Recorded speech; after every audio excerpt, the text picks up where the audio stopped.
मैया को संदेह हो जाए, मुझे जाना होगा शनिदेव। प्रभु, कृपया अपने विराट रूप के दर्शन दीजिए।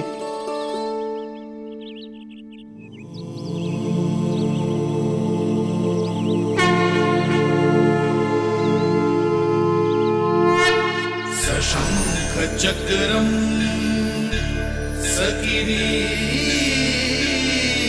कुंडलम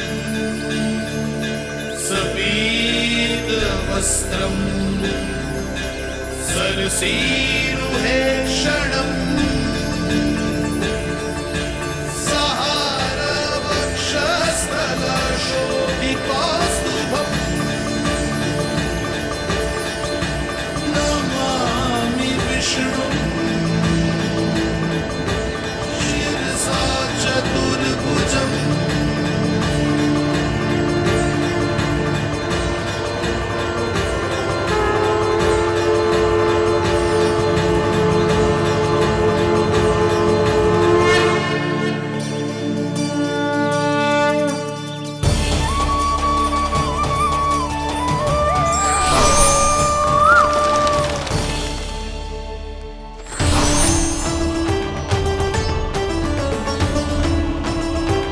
हे श्री हरि, मुझे पंछी की छाया।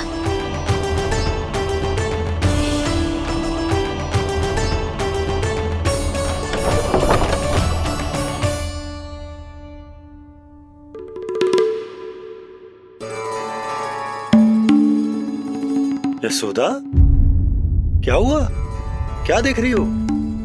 क्षण भर को लगो जैसे लल्ला की ना कोई पंछी की छाया हो।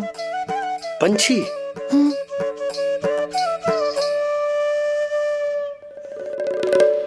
अब ना मुझे तो लग रहा है जो गिलहरी की छाया।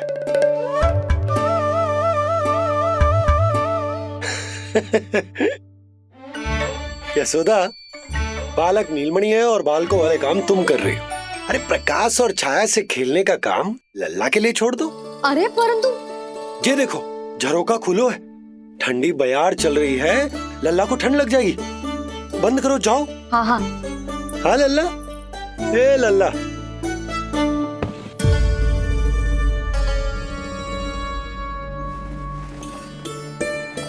आज सब कितने सज धज के आए थे तुझसे मिलने के लिए, जैसे दीपावली हो। अरे लल्ला, सिवाय इनके देखो।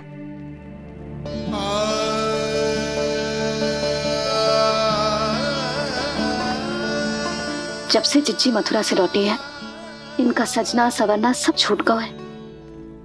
मैया, तब तो हमें अवश्य ही कुछ करना चाहिए। सुनो जी, हमें अवश्य कुछ करना चाहिए। जे इसे देखो, ना तो जे थको है, ना इसकी आंखों में नींद है। हो सकता है इसका भी मन हो अपनी बड़ी माँ से बात करने का।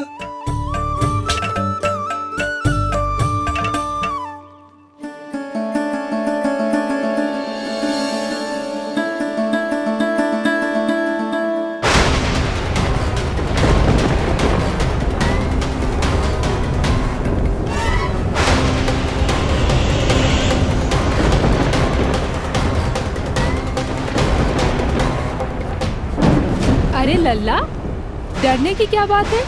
बस थोड़ी आंधी तो है।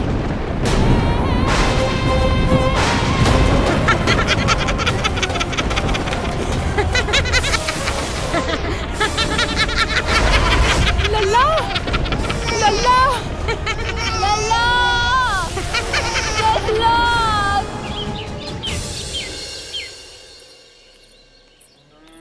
जिज्जी, अरे यशोदा, नंद भैया। चिच्ची, ये नीलमणि के षष्ठी पूजन का उपहार है।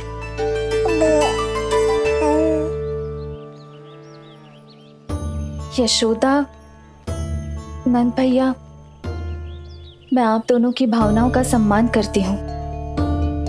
आप दोनों को तो पता है, मेरे हृदय में नीलमणि के प्रति अत्यधिक प्रेम है।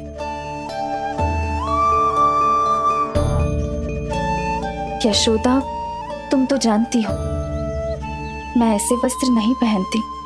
स्त्री का श्रृंगार उसके पति से होता है और मेरे पति तो उस महादुष्ट कंस के कारागार में बंदी है। ऐसे में इस रास रंग का झूठा दिखावा कैसे करूं नंद भैया?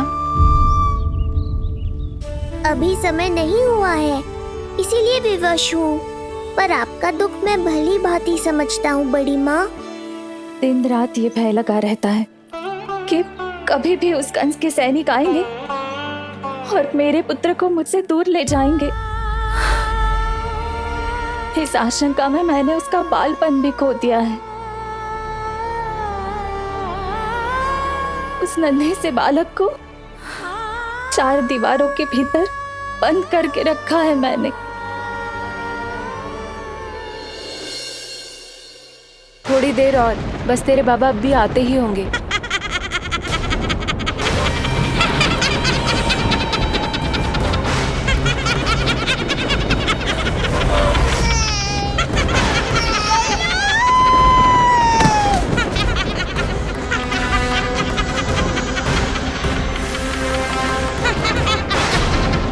भाभी, आपका पुत्र हमारे नीलमणि का बड़ा भाई।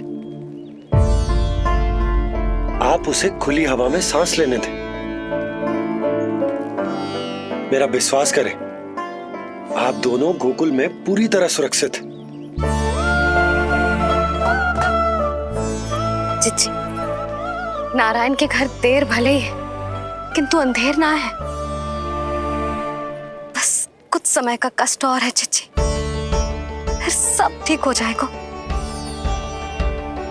और ये देखो, नीलमणि स्वयं आओ है आपको उपहार देने के लिए।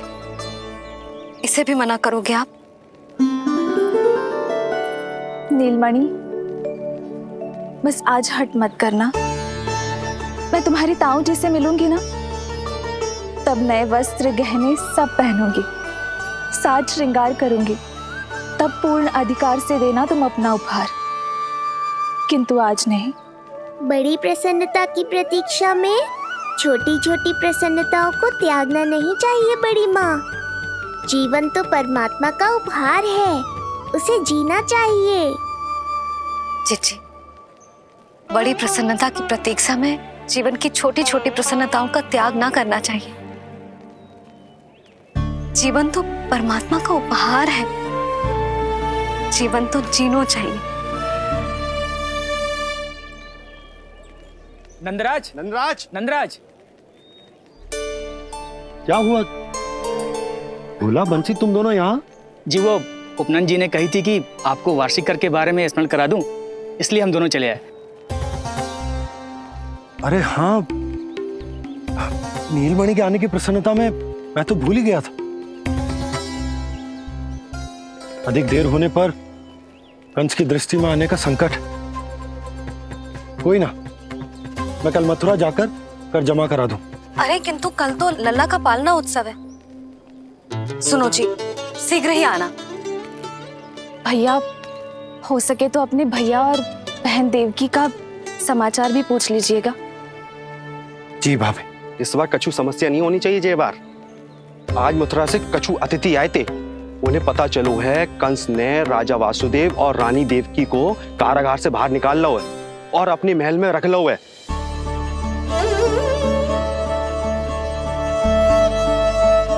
ये तो अत्यंत शुभ समाचार है।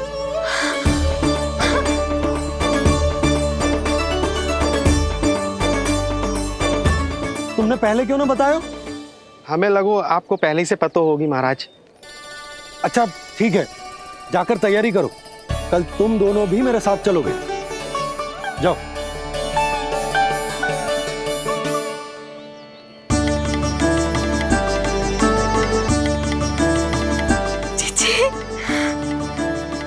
भाभी, यशोदा ने कहा था ना कि नारायण के घर देर अवश्य है, परंतु अंधेर ना है। प्रतीत होता है हमारा नीलमणि सबके लिए सौभाग्य लेकर आया है। सच्ची भाभी, नारायण का वरदान है जे बालक। भाभी, अब हमें चलना चाहिए। और हाँ, कल वसुदेव भैया और देव की भाभी से बिना मिले वापस ना आऊंगा मैं। उन्हें कह दूंगा और बता दूंगा कि कितना स्मरण करते हो आप उन्हें। चिच्ची, शुभ समाचार मिलो है। अब तुझे उपहार स्वीकार करना पड़ेगा। हाँ यशोदा, अत्यंत शुभ समाचार आया है और अपने साथ ही आशा भी लाया है कि अब शीघ्र ही उनसे मिलना संभव होगा।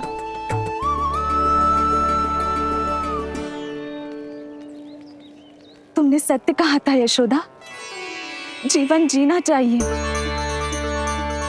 मैं भी जीऊंगी, छोटी छोटी प्रसन्नताओं को मनाऊंगी, अपना ध्यान रखूंगी, फिर से सजूंगी, संवरूंगी। अब जब वो मुझसे मिलने आएंगे, उनका स्वागत करूंगी। उन्हें वैसे ही मिलूंगी जैसे जैसे उन्हें छोड़कर आई थी। मैं आपको आपके दुख से मुक्ति दिलाऊंगा। बस कुछ समय तक और प्रतीक्षा कर लीजिए बड़ी माँ।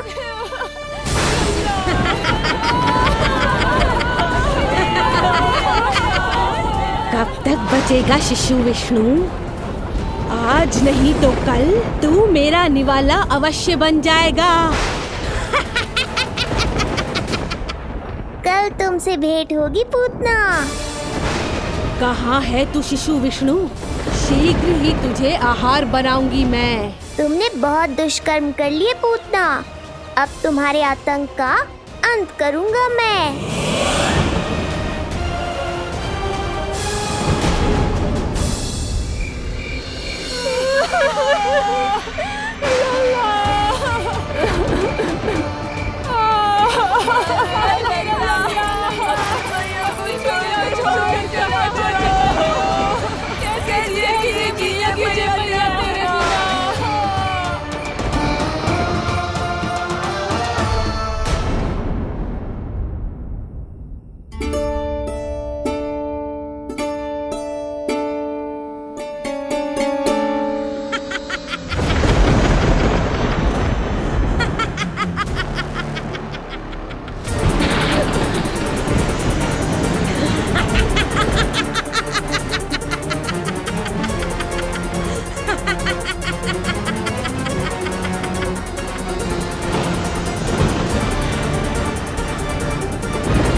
चिंता क्यों करती हो मैया? मैं हूँ ना। नेत्र खुले रहे तो मैया पक्का घबरा जाएंगी। यशोदा, क्या हुआ? अरे बोलो ना, कोई बुरा सपना देखो। ना, स्वप्न तो ना था, किंतु मेरा मन बहुत घबरा रहा है। ऐसा लगो जैसे नीलमणि को कुछ। ये देखो, नीलमणि तो शांति से सो रहा है। तुम ना व्यर्थ ही व्याकुल हो रही। बाबा सही कह रहे हैं मैया, कुछ नहीं होगा मुझे। सुबह होने में अभी समय है। व्यर्थ की चिंता को झटक सो जाओ। अच्छा, ऐसे कैसे झटक दूं चिंता? नींद अचानक खुलो है मेरी। इसका अर्थ है अवश्य ही कोई बुरी दृष्टि है मेरे लल्ला पर।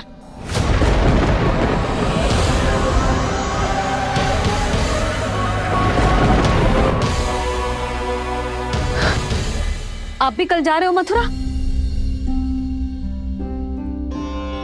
सुनो जी, जाना आवश्यक है, रुक ना सकते आप? कर जमा करानो है यशोदा, कल अंतिम दिन है। यदि वो निकल गए तो नारायण ही जाने वो कंस क्या करेगा। जानो आवश्यक। पिछले 6 दिन से नित्य कोई ना कोई कर्मकांड संस्कार चल रहा है, इसीलिए तुम थक गई हो। तनिक विश्राम कर लो, सो जाओ। देखो, नीलमणि भी यही कह रहा है कि मैया मोरी विश्राम कर लो, सो जाओ। कल मेरे पालना उत्सव मनानो है कि ना? सो जाओ।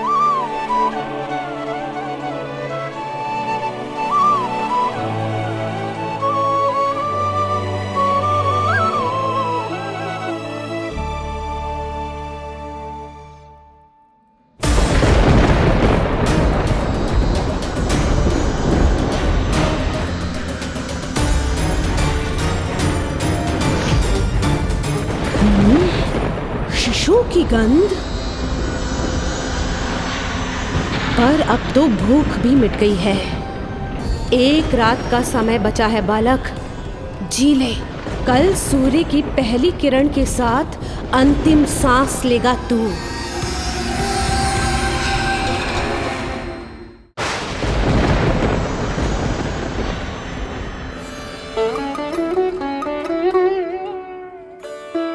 संतान के लिए मैया का कैसा अद्भुत प्रेम है ये।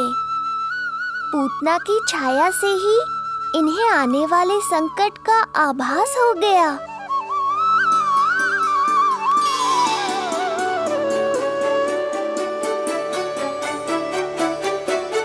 जब कोई बैलगाड़ी से यात्रा करता है तो गाड़ी पर चढ़ते ही सामान की गठरी नीचे रख देता है। उसे पूरे समय अपने सिर पे ढोते हुए यात्रा नहीं करता। उसी प्रकार आप भी अपनी चिंता की गठरी मुझे सौंप दो मैया, मैं सब संभाल लूंगा। जैसे आप थपकी देकर मुझे सुलाती हो, वैसे ही आज मैं आपको सुलाऊंगा।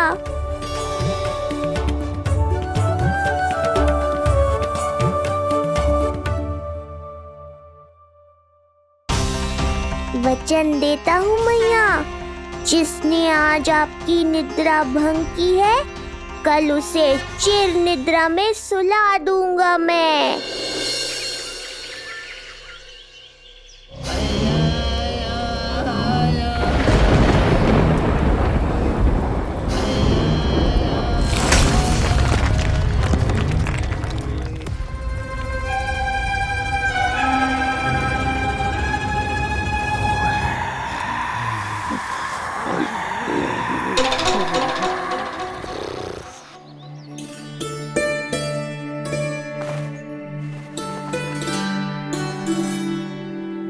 गाड़ी तैयार है नंदराज जी।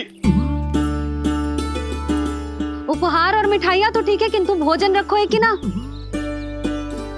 हाँ भाभी, रख दियो है। और भोजन ऊपर रखो है कि मिठाई? भोजन ऊपर रखो है भाभी। मुझे लगो ही था, अब मिठाइयाँ पिचक जाएंगी ना। हाँ भाभी, तो अभी मिठाइयाँ ऊपर रख देते हैं। क्या होगा बंसी भैया, फिर मिठाइयों का रस भोजन में चला जाएगा ना। मैया ऐसे पूछताछ करोगी तो हड़बड़ा तो जाएंगे ही। अरे भोला बंसी, अरे भोजन और मिठाइयों को अलग अलग रखो भाई। यही कह रही हो ना यशोदा? अरे वाह, आज हमारा राजकुमार जल्दी उठ गए हो। इसे भी पता है पालना उत्सव में इसके बाबा ना होंगे इसके साथ, इसीलिए विदा करने आ गए। फिर कोई ऐसो कर्मकांड ना होगो जब मैं ना हूं। बस आज जाने दे लल्ला, सबको जाकर अपने हाथों से मिठाइयां भेंट करूंगा और सबको बताऊंगा कि इतना सुंदर, इतना प्यारा लल्ला का बाबा बन गया मैं।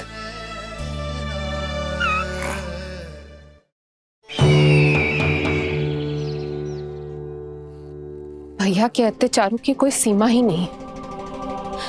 हमारे पुत्र को ढूंढने के लिए अब उन्होंने पूतना को आदेश दिया है। वो केवल महाभयंकर ही नहीं बल्कि मायावी भी है। हमें किसी भी प्रकार से ये सूचना गोकुल भिजवानी होगी। सत्य कह रही हो देवकी, मुझे भाई नंद को किसी भी तरह सावधान करना ही होगा, किंतु कैसे? हमारे लल्ला के बारे में जानकर सबसे अधिक कौन प्रसन्न होगा पता है? वसुदेव भैया। सत्य कहा आपने।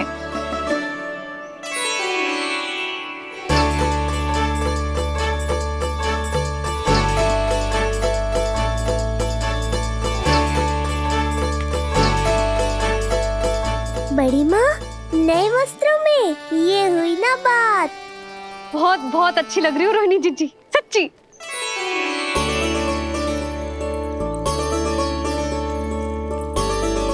आपने जीवन में फिर से रुचि लेना आरंभ कर दियो है, ये जानकर वसुदेव भैया की प्रसन्नता दुगनी हो जाएगी। उनके लिए मेरे हाथों से बनाए पेड़े मथुरा के पेड़ों से भी अधिक प्रिय है उन्हें। और ये देवकी की नवजात कन्या के लिए कहिएगा केवल वस्त्र नहीं है, अपना आशीर्वाद भेजा है मैंने। सच में यशोदा, नीलमणि एक आशा का दूत बनकर आया है मेरे जीवन में। नंद भैया उनसे ये भी कहिएगा कि मैं और उनका पुत्र हम दोनों ही यहाँ कुशल से हैं। अगर ईश्वर ने चाहा तो शीघ्र ही उनसे मिलना संभव होगा। वसुदेव भैया और देवकी भाभी से बहुत सारी बातें करनी, तो यदि विलंब हो जाए तो चिंता मत कर। जाने से पहले अल्लाह को हृदय से तो लगा लो।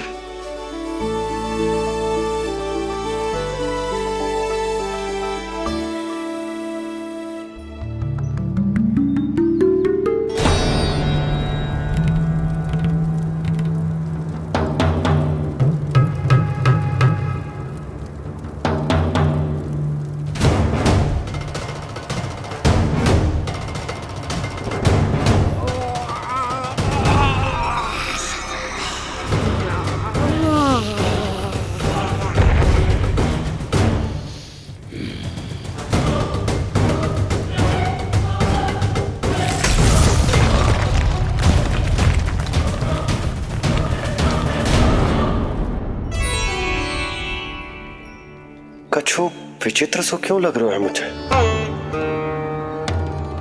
बाबा, आपका पुत्र है ना यहाँ, सब कुशल मंगल ही होगा।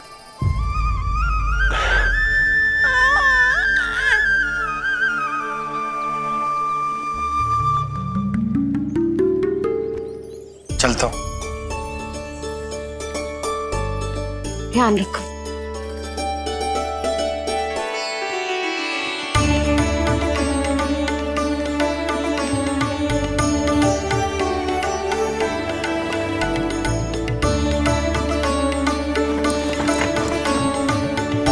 जय राम जी की। जय राम जी की।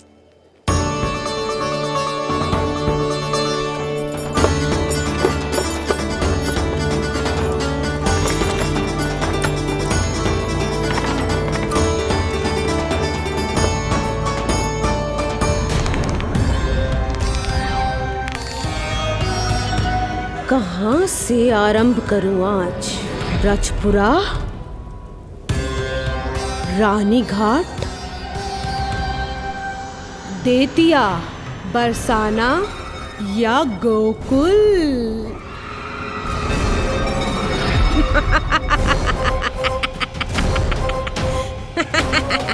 यही तो चाहता था मैं कि तुम यहाँ आओ।